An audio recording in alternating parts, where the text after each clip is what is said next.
Thank you, everyone, for being here. I'm not sure I can match Dalia, but I'll try.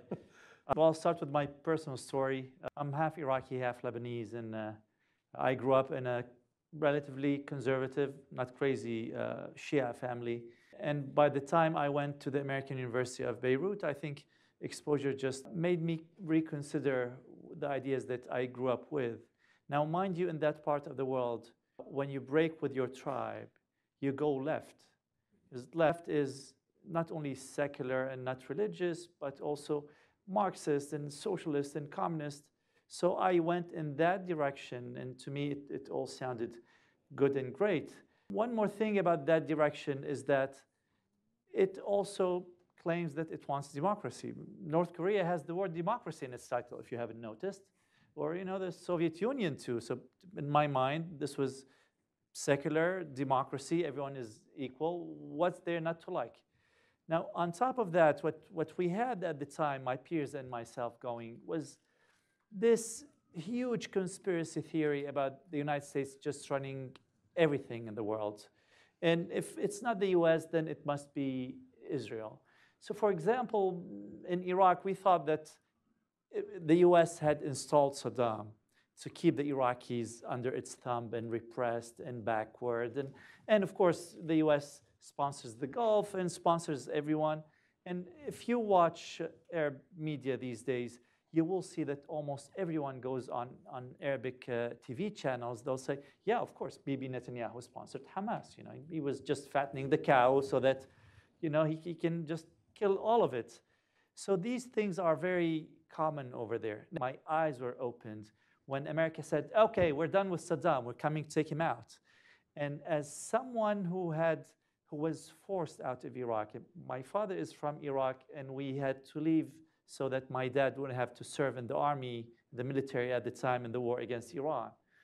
So when we were forced to leave Iraq, and we hated Saddam for the longest time, just nothing political, just personal family hate against the guy. When America showed up and said, okay, now we're taking this guy out, and this was a great chance for democracy, what did all the leftist friends and peers and comrades and all the people who were shouting together, like these kids on college at the time at the American University of Beirut? I had a kufiya around my neck with a beard and a military pants, and we were just going for the thing, for the kill. When America came to spread democracy, I thought, great, okay, now let's join the US.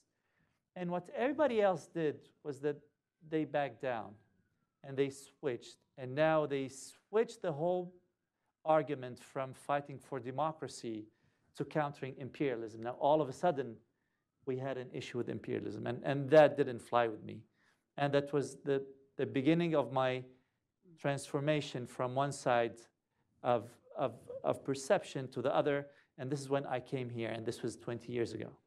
And since then, I've been just supporting and endorsing and doing whatever I can to support democracy. And I got so invested in democracy in Iraq. I got so invested in the 2005 democracy revolution that ejected Assad's forces from Lebanon. I have personal friends who got assassinated both in Lebanon and Iraq for fighting the fight. The same thing happened with the Arab Spring. I just threw all my weight behind it. Now, after all of this, I have to say that I probably learned a few lessons.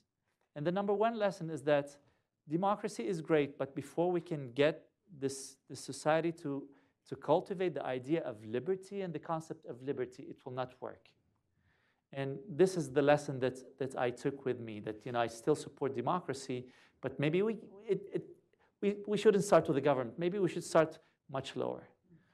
So I'm here, and I'm supporting democracy, and I think of myself as leftist, and I come to the US, and where's the left?